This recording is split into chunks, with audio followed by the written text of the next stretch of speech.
어지러운 병을 앓고 있는 분이 많이 있습니다. 이 환자는 어지러웠고 걸을 때 비틀거린다고 많이 호소했습니다. 척추 협착증도 있고 쓰러지기도 했고, 그래서 점점 어지러워져서 방문한 케이스인데요. 여자 70대 환자였습니다. 막내딸의 손을 잡고 저희 외래로 들어올 때 상당히 비틀거리면서 걸어 들어오는 것을 알 수 있었습니다. 그런 지가 벌써 3년이 지났다고 합니다. 아침에 일어날 때는 조금 덜한데 오후로 가면 점점 심해져서 특히 신경을 쓰고 나면 점점 더 심해집니다. 1년 전에 텃밭에서 일을 하다가는 어지러워서 뒤로 넘어졌고, 그로 인해서 요추 압박 골절이 생겼습니다. 그 이후로는 이런 어지러움과 비틀거림이 점점 더 심하다고 말씀하셨고요. 이 환자는 8년 전에 양쪽 무릎을 인공관절 대체 수술을 하였습니다. 그래서 요즘은 어지러워서 거의 누워 지낸다고 하고 일상생활 하기가 점점 불편해진다고 합니다. 이분은 과거에 이비인후과와 신경과 등에서 귀에 관한 검사, 뇌혈관 검사까지, 우리가 흔히 하는 MRI, 뇌 MRA까지 다 해보았지만 원인이 잘 나오지 않았습니다.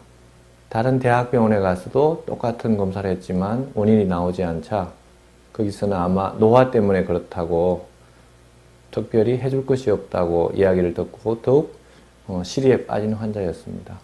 이 환자에 대해서 거기서 하지 않은 다른 쪽의 검사를 시행했습니다.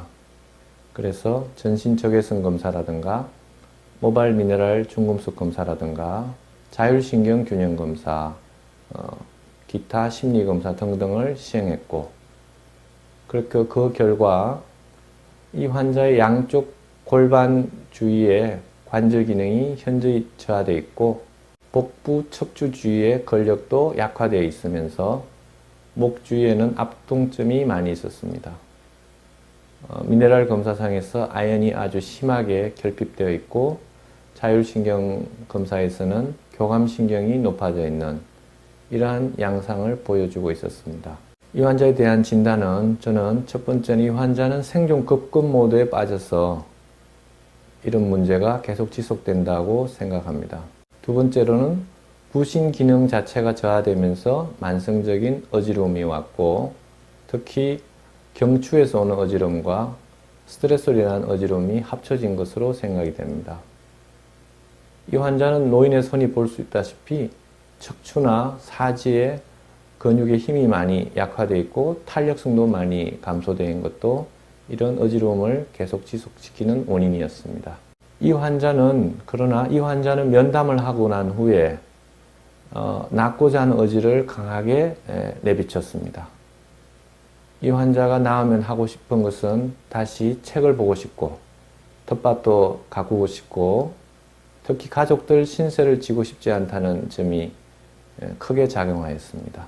가족의 수발을 받지 않고 나아야 되겠다는 생각이 들면서 이 환자는 생존 급급 모드에서 재생 모드로 빨리 전환이 되면서 이러한 감정적인 에너지 소모가 줄어들었고 그로 인해서 부신기능 회복이 빨라졌습니다.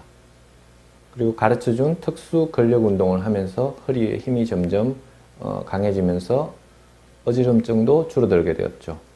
줄어들다 보니까 나을 수 있겠다는 희망을 가졌습니다. 그래서 점점 회복하고 있습니다. 이 환자가 하신 말이 있습니다. 어지럼증 증세가 귀나 뇌 문제가 아닐 수도 있다는 것을 알게 되었다고 말씀하셨고, 자기처럼 어지러운 환자가 많이 있다고 하고 나이와 관계없이 나을 수 있다고 하니 안심이 되고 힘이 솟는다고 이야기를 하십니다. 그렇습니다. 어지럼증이 특별히 귀나 뇌의 문제가 아닌 경우 전신적인 회복 재생 모드로 심신이 바뀌어지면 또 부신 기능이 회복이 되고 근력이 높아지면 노인 경우도 어지럼증에서 벗어나서 건강하게 지낼 수 있습니다. 어지럽다고 더 이상 치료가 되지 않는다고 시리에 빠져 있지 말고 이런 부분이 있는지 체크해 보시기 바랍니다.